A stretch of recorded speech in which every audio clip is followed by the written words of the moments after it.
પ્રકરણ 7 મહાત્માના માર્ગ પર 1 સત્યાગ્રહ સારાંશ બાપુ રાષ્ટ્રપિતા અને મહાત્મા તરીકે આપણે જેને ઓળખીએ છીએ તે મહાપુરુષ એટલે મોહનદાસ કરમચંદ ગાંધી. તેમણે બેરિસ્ટરની પદવી પ્રાપ્ત કરી વકીલાત કરવા દક્ષિણ આફ્રિકા ગયા, જ્યાં દક્ષિણ આફ્રિકાના મૂળ વતનીઓને પરાધીન બનાવીને ગોરા લોકો એ સમૃદ્ધ દેશના માલિક બની બેઠા હતા. ગોરાઓની સરખામણીમાં ભારતીયોને બહુ જ ઓછા હક ભોગવવા મળતા હતા. તેથી આ અન્યાય અને અપમાનો સામે ગાંધીજીએ પડકાર કર્યો. પોતાને થતા અન્યાય સામે સત્ય અને અહિંસાથી લડવાની અનોખી પદ્ધતિ તેમણે શોધી, જેને સત્યાગ્રહ નામ આપ્યું.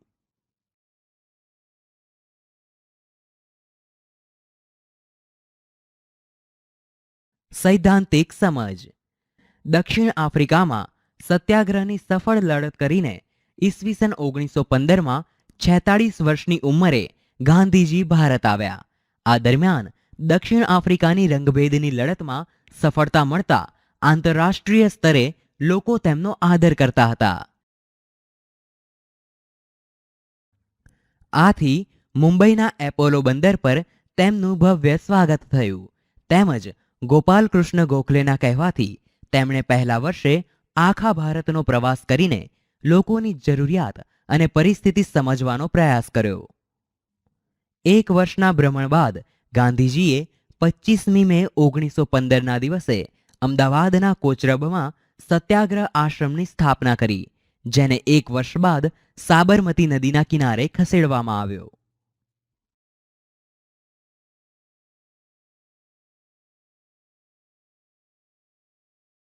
ચંપારણ સત્યાગ્રહ.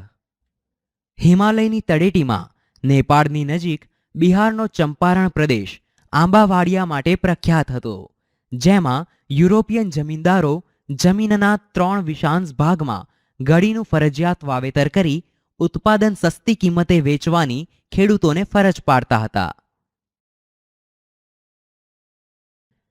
ખેડા સત્યાગ્રહ.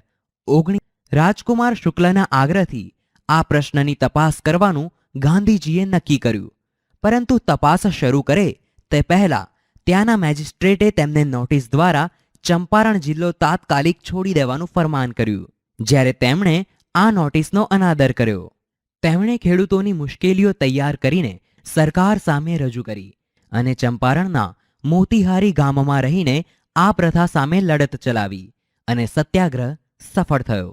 આમ ચંપારણના સત્યાગ્રહ દ્વારા આખા દેશના લોકોનું ધ્યાન ખેંચાયું.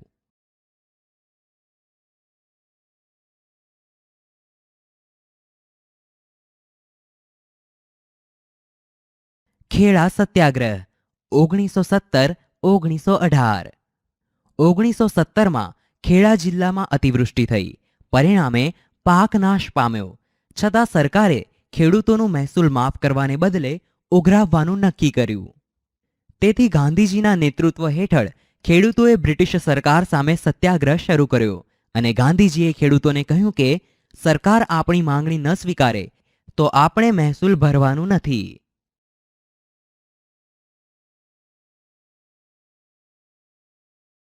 તેમની હાકલને માન આપીને વલ્લભભાઈ પટેલે પોતાની વકીલાત છોડીને આંદોલનમાં ઝંપલાવ્યું.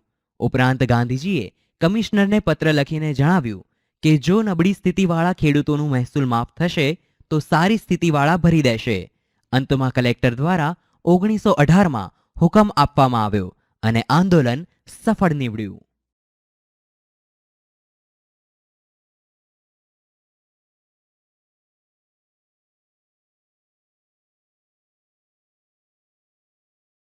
ખેડાની લડત પરિણામની દ્રષ્ટિએ નહીં, પરંતુ સિદ્ધાંતની દ્રષ્ટિએ મહત્વની રહી, કારણ કે તેનાથી ખેડૂતોમાં જાગૃતિ આવી, સરકાર તરફનો ડર દૂર થયો, તેમજ ગાંધીજીને અને દેશને વલ્લભભાઈ પટેલ જેવા નિષ્ઠાવાન અને સમર્પિત સાથી મળ્યા.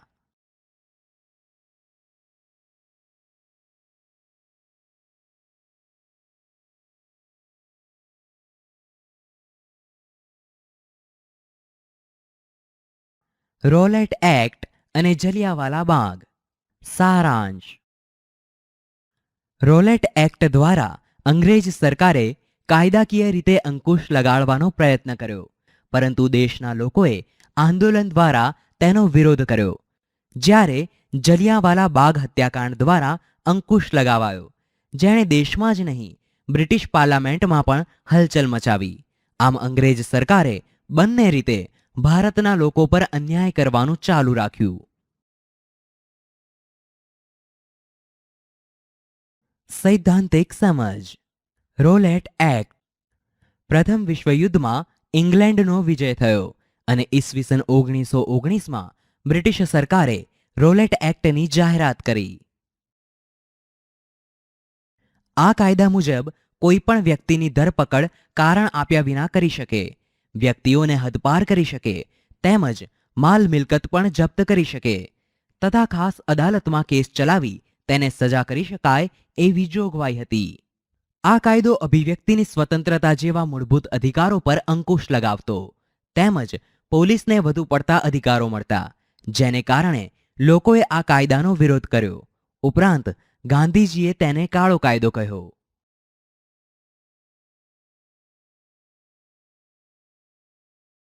રોલેટ સત્યાગ્રહ બ્રિટિશ શાસન સામે સમગ્ર ભારતનો પહેલો સંઘર્ષ હતો, પરંતુ તે મોટા ભાગે શહેરો પૂરતો સીમિત હતો. દેશમાં કાયદાના વિરોધમાં સરઘસો નીકળ્યા, હડતાળોનું આયોજન થયું. પરિણામે સરકારે આ આંદોલન દબાવવા દમનકારી માર્ગ અપનાવ્યો.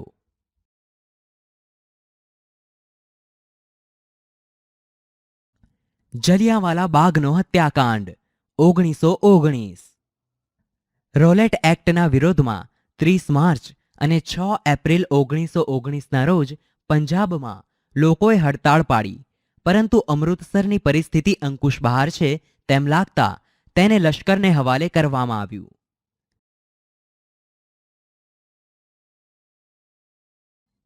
13મી એપ્રિલ વૈશાખીના દિવસે જલિયાંવાલા બાગમાં શહીદોને અંજલિ આપવા અને પોતાના પ્યારા નેતાઓ ડોક્ટર સત્યપાલ અને ડોક્ટર કીચલુની ધરપકડનો વિરોધ કરવા એક સભાનું આયોજન કરવામાં આવ્યું, જેમાં અંદાજે 10,000 લોકો એકઠા થયા હતા.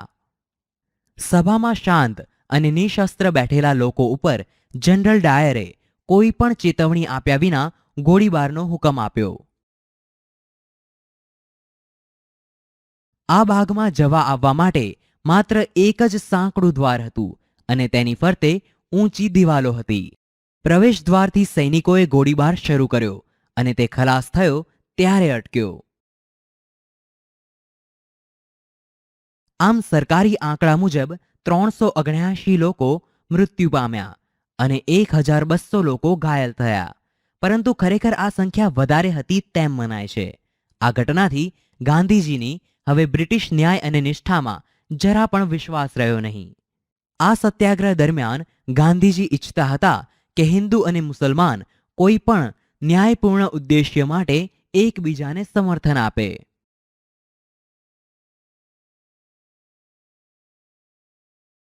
ખિલાફત આંદોલન. સારાંશ. વિજેતા રાષ્ટ્રો દ્વારા પરાજિત થયેલા તુર્કી દેશ સાથે થયેલ સંધિનો વિરોધ કરવા ખિલાફત આંદોલન થયું, તેમજ અસહકારના આંદોલન દ્વારા દેશની આઝાદી માટેના પ્રયત્નો શરૂ કરવામાં આવ્યા.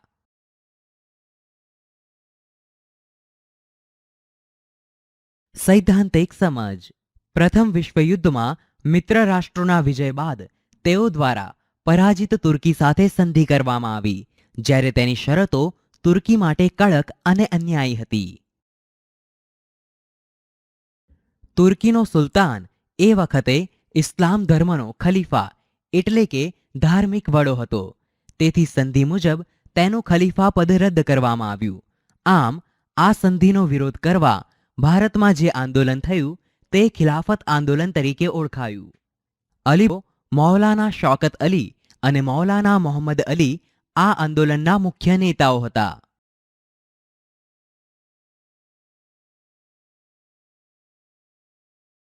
ઉપરાંત ગાંધીજીએ તેમને સમર્થન આપતા કોંગ્રેસને આગ્રહ કર્યો કે પંજાબમાં થયેલા અત્યાચારો અને ખિલાફત બાબતે વિરોધ કરવા મળીને અભિયાન ચલાવવું તથા સ્વરાજ્યની માંગ કરવી. અસહકારનું આંદોલન 1920 થી 1922. પોતાના પ્રસિદ્ધ પુસ્તક હિન્દ સ્વરાજ 1909માં ગાંધીજીએ કહ્યું છે કે ભારતમાં બ્રિટિશ શાસન ભારતીયોના સહયોગથી જ સ્થપાયું અને તેના કારણે જ ચાલી રહ્યું છે. તેમણે ઉમેર્યું કે જો ભારતના લોકો પોતાનો સહયોગ પરત લઈ લે તો 1 વર્ષની અંદર જ બ્રિટિશ શાસન સમાપ્ત થઈ જાય અને સ્વરાજની સ્થાપના થઈ જશે.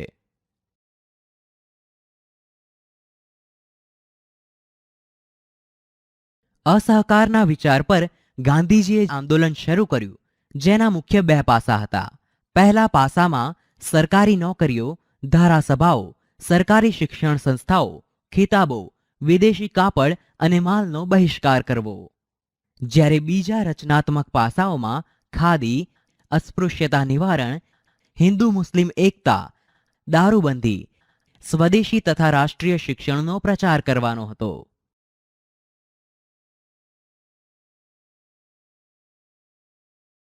અસહકાર આંદોલનની શરૂઆત મહાત્મા ગાંધીએ કૈસરે હિન્દની ઉપાધિ ત્યાગીને કરી. તેમજ 1921-22માં આંદોલનને વધુ ગતિ મળી, કારણ કે વિદ્યાર્થીઓએ શાળા અને કોલેજો છોડી. મોતીલાલ નહેરુ, સી રાજગોપાલાચારી અને અસફ અલી જેવા ઘણા વકીલોએ વકીલાતનો ત્યાગ કર્યો.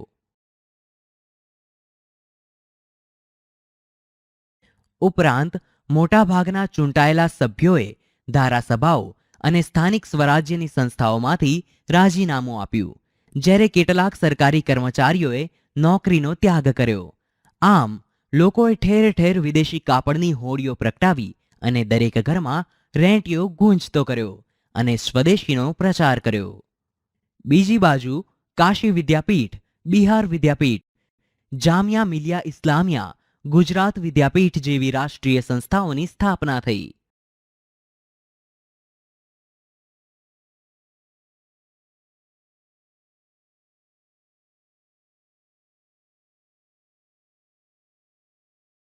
મહાત્મા ગાંધી હિંસક આંદોલનની વિરુદ્ધમાં હતા. તેમ છતાં 1922માં ખેડૂતોના એક ટોળાએ હિંસક માર્ગ અપનાવી ગોરખપુર જિલ્લાના ચૌરી ચૌરા એટલે કે ઉત્તર પ્રદેશના પોલીસ સ્ટેશન ઉપર હુમલો કરી આગ લગાડી, જેને કારણે 22 પોલીસ જીવતા સળગી ગયા. પરિણામે ગાંધીજીએ આ આંદોલન પાછું ખેંચ્યું. તેમ છતાં ખેડૂતો બેકાબૂ થયા નહોતા, તો પણ તેના શાંતિપૂર્ણ સરઘસ પર પોલીસે ગોળીઓ ચલાવી હતી.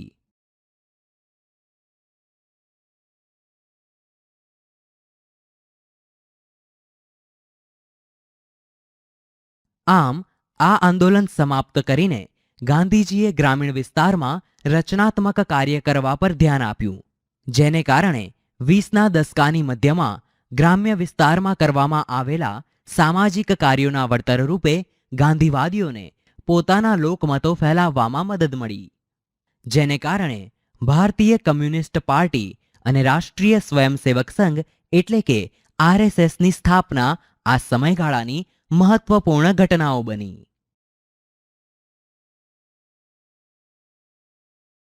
Simon commission 1927. સારાંશ. અંગ્રેજ સરકાર વિવિધ રીતે ભારત દેશની પ્રજા પર અંકુશ રાખવા માંગતી હતી, તેથી તેને સાયમન કમિશન બહાર પાડ્યું.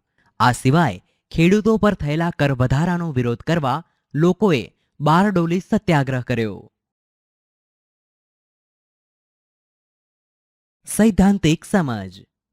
હિન્દને સુધારા આપવાના હેતુથી અંગ્રેજ સરકાર દ્વારા ઈસવીસન 1927માં સર જ્હોન સાયમનના અધ્યક્ષપદે એક કમિશનની રચના કરવામાં આવી, જેમાં ભારતના રાજકીય જીવનના ભવિષ્યનો નિર્ણય કરવાનો હતો. આ કમિશનમાં એક પણ ભારતીય પ્રતિનિધિ ન હોવાથી ભારતમાં ખૂબ જ અસંતોષ પેદા થયો અને બધા જ રાજકીય સંગઠનોએ સાયમન કમિશનનો બહિષ્કાર કરવાનો નિર્ણય લીધો. જ્યારે કમિશનના સભ્યો ભારત પહોંચ્યા ત્યારે વિરોધ પ્રદર્શનોથી તેમનું સ્વાગત કરવામાં આવ્યું, તેમજ પ્રદર્શનકારીઓનો નારો હતો સાયમન ગો બેક. બારડોલી સત્યાગ્રહ 1928. અંગ્રેજ સરકારે બારડોલીના ખેડૂતો પર કરવેરામાં 22% વધારો કરી દીધો. આથી ખેડૂતોએ સરકારને રજૂઆત કરી, પણ સરકાર પર કંઈ જ અસર ના થઈ. છેવટે ખેડૂતોએ સત્યાગ્રહ કરવાનું નક્કી કર્યું, જેની આગેવાની વલ્લભભાઈએ સ્વીકારી અને આંદોલન શરૂ કર્યું.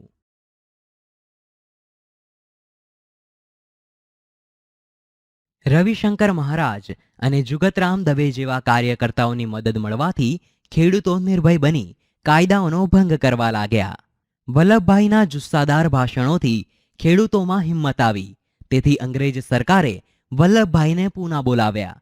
ત્યાં ખેડૂત પ્રતિનિધિઓની હાજરીમાં જ ન્યાયપૂર્ણ મહેસૂલ નક્કી કરવામાં આવ્યું અને આ સફળ સત્યાગ્રહથી વલ્લભભાઈ સરદાર કહેવાયા.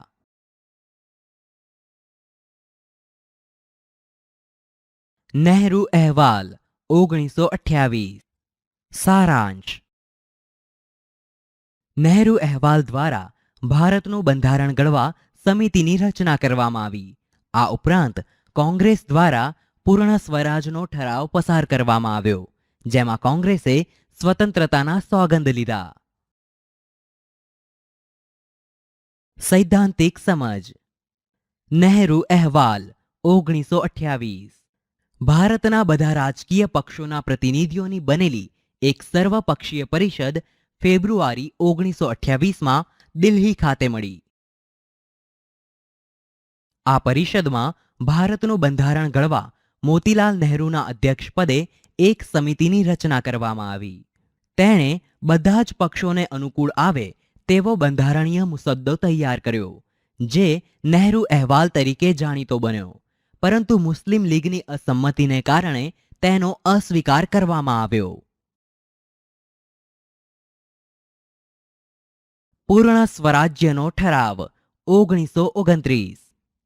નહેરુ રિપોર્ટ અનુસાર સાંસ્થાનિક સ્વરાજ્યને મુદ્દે ઊભા થયેલા વિવાદને ઉકેલવા માટે સરકારને અપાયેલ સમય પૂરો થતો હોવાથી કોંગ્રેસે લાહોર મુકામે જવાહરલાલ નહેરુની અધ્યક્ષતામાં અધિવેશન બોલાવ્યું.